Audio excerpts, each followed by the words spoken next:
আমি নুজহাত আহমদ। আমি আছি ইউসিএসআই ইউনিভার্সিটি বাংলাদেশ ব্রাঞ্চ ক্যাম্পাসে সাইকোলজি ডিপার্টমেন্টের লেকচারার হিসেবে। ইউসিএসআই ইউনিভার্সিটি হচ্ছে মালয়েশিয়ার একটা টপ লিডিং প্রাইভেট ইউনিভার্সিটির বাংলাদেশ ব্রাঞ্চ, এবং এটি গ্লোবালি টপ 1% র্যাঙ্ক, এবং এটি বাংলাদেশের প্রথম ফরেন ইউনিভার্সিটি। সাইকোলজি এই বিষয়টা নিয়ে আসলে বাংলাদেশের মানুষদের কিছু ভুলভাবে ব্যাখ্যা করে বাংলাদেশের মানুষরা। আমরা যদি কয়েক দশক আগে ফিরে তাকাই তাহলে আমরা দেখতে পাবো যে এই সেক্টরটা ছিল, সাইকোলজি সেক্টরটা আসলে এমন একটা সেক্টর ছিল যেটা বেশিরভাগ মানুষের কাছেই ছিল অপরিচিত। যাদের কাছে পরিচিত ছিল তাদের মধ্যে দেখা যেত বেশিরভাগ মানুষই ভাবতো যে সাইকোলজি বা মনোবিজ্ঞান বিষয়টা হচ্ছে এটা শুধুমাত্র মানসিক রোগ বা পাগলামি সংক্রান্ত বিষয় নিয়ে আলোচনা করে, বা এটা শুধুমাত্র মানুষের মাথার সমস্যার সাথে সম্পর্কিত। অনেকে এটাও মনে করতো যে সাইকোলজি বিষয়টা আসলে তেমন কোনো লাভজনক পেশা না, বা এর আসলে কোনো বাস্তব জীবনে তেমন কোনো প্রয়োগ নেই, এবং অনেকে এটাও মনে করতো যে আপনি যদি সাইকোলজি সাবজেক্টে বা সাইকোলজি বিষয়ের প্রতি পড়ার জন্য আগ্রহী হন, তার মানে হয়তো বা আপনার নিজেরই কিছু মানসিক সমস্যা আছে যে কারণে আপনি এই বিষয়টার প্রতি আগ্রহী। তো এইসব নানাবিধ কারণে দেখা যেত যে স্টুডেন্টরা বা মানুষরা এই সাইকোলজি বিষয়ে পড়তে চাইতো না, বা অভিভাবকরাও তাদের বাচ্চাদেরকে দেখা যেত এই সাইকোলজি পড়তে নিরুৎসাহিত করতো। কিন্তু আসলে ব্যাপারটা এরকম না। সাইকোলজি বা মনোবিজ্ঞান শুধুমাত্র মাথার সমস্যা বা শুধুমাত্র মানসিক রোগ নিয়ে কাজ করে, ব্যাপারটা সেরকম না। এটা মানুষের চিন্তা ভাবনা, আচার আচরণ, অনুভূতি, এই জিনিসগুলো নিয়েও কাজ করে, এবং সাইকোলজি অনেক সময় মানুষের ব্রেন বা মস্তিষ্ক নিয়েও কাজ করে, যে মস্তিষ্কের বিভিন্ন অংশ কিভাবে মানুষের বিভিন্ন আচার আচরণকে প্রভাবিত করে, এই জিনিসগুলো নিয়েও সাইকোলজি কাজ করে থাকে। কিন্তু আমরা যদি এখন বর্তমান পরিস্থিতির কথা বিবেচনা করি তাহলে আমরা দেখতে পাই যে বর্তমানে সব সেক্টরে বা সব কর্মক্ষেত্রেই কিন্তু সাইকোলজিতে একটা ব্যাপক চাহিদা দেখা যাচ্ছে। আমরা যদি দেখি যে আমাদের সোসাইটিতে কিন্তু সব সেক্টরে একটা চেঞ্জ আসছে বা একটা পরিবর্তন আসছে।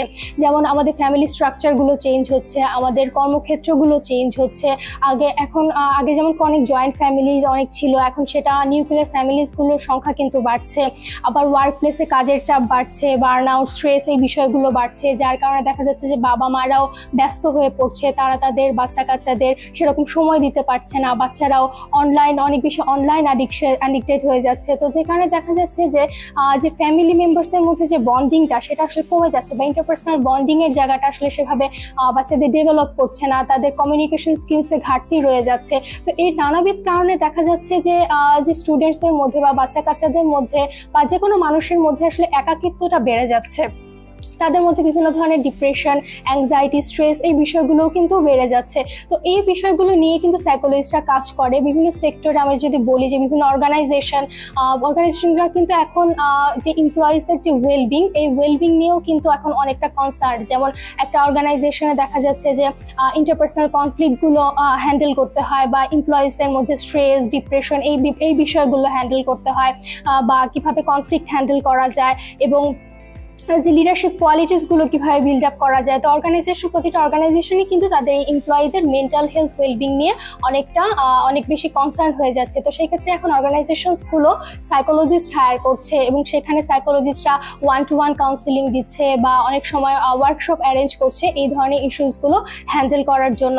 আবার দেখা যায় যে বিভিন্ন স্কুল কলেজেও কিন্তু এখন সাইকোলজিস্টদের একটা চাহিদা দেখা যাচ্ছে, কারণ স্টুডেন্টরা অনেক সময় অনেক সমস্যা ফেস করে, তাদের ফ্যামিলি জায়গাটা থেকে ফেস করা। অনেক সময় অনেক স্টুডেন্ট ফ্যামিলি কনফ্লিক্টের কারণে হতে পারে, বা স্কুলে অনেক সময় অনেক স্টুডেন্ট বুলিং এর শিকার হয়, সেই বুলিং এর কারণে বা এরকম নানাবিধ কারণে স্টুডেন্টদের মধ্যে কিন্তু একটা হাই ড্রপ আউট রেট বেড়ে যাচ্ছে, এবং দেখা যাচ্ছে যে স্টুডেন্টরা বা ছাত্রছাত্রীরা পড়াশোনার প্রতি আগ্রহটা তাদের কমে যাচ্ছে। সো এই ধরনের ইস্যুসগুলো কিন্তু বিভিন্ন স্কুল সাইকোলজিস্ট, এডুকেশনাল সাইকোলজিস্টরা কিন্তু এই বিষয়গুলো হ্যান্ডেল করে, এবং এখন প্রতিটা স্কুল এবং কলেজগুলোতেও দেখা যায় যে স্কুল সাইকোলজিস্ট এবং এডুকেশনাল সাইকোলজিস্টদের কিন্তু হায়ার করা হচ্ছে। আবার আমি যদি ক্লিনিক্যাল সেক্টরের দিকে আসতে চাই, ক্লিনিক্যাল সাইকোলজিস্টরা কিন্তু ওসিডি, সিজোফ্রেনিয়া, তারপর প্যানিক, এই ধরনের জটিল বিষয়গুলো কিন্তু তারা ক্লিনিক্যাল সেটিংয়ে তারা হ্যান্ডেল করছে, যে কারণে বিভিন্ন সরকারি বা বেসরকারি হাসপাতালগুলোতে কিন্তু ক্লিনিক্যাল সাইকোলজিস্টের একটা অনেক চাহিদা দেখা যাচ্ছে। আবার আমি যদি ড্রাগ অ্যাডিকশন বিভিন্ন রিহ্যাবিলিটেশন সেন্টারের দিকে আসতে চাই, তো দেখা যাচ্ছে যে সাইকোলজিস্টরা কিন্তু ড্রাগ অ্যাডিক্টেড মানুষদের নিয়েও কাজ করছে।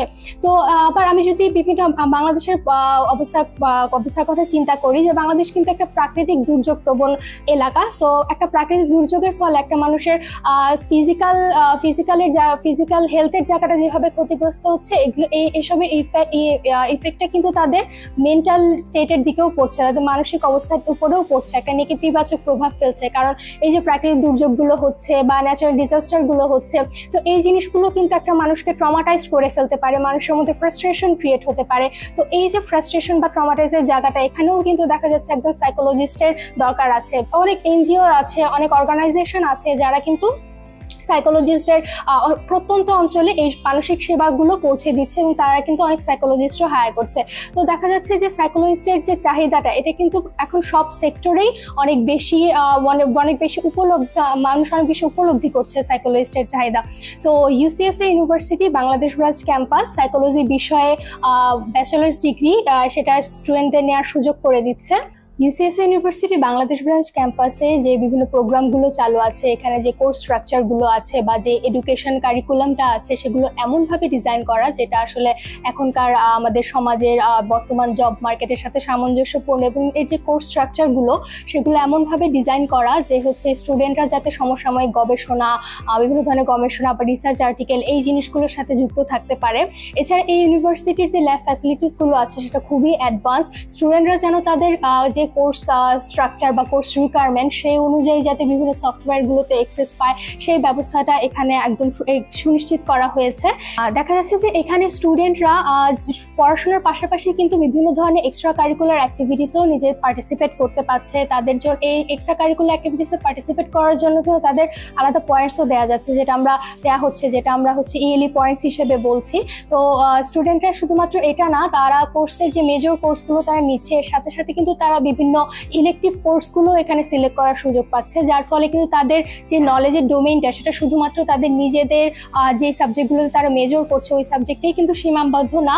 এর ফলে কিন্তু ইলেকটিভ কোর্সগুলো নেওয়ার ফলে কিন্তু তাদের যে ক্রিটিক্যাল থিঙ্কিং বা problem solving skill, communication skill, এই জিনিসগুলো ইত্যাদি ইন্টারডিসিপ্লিনারি বিভিন্ন নলেজও তাদের মধ্যে ডেভেলপ হচ্ছে।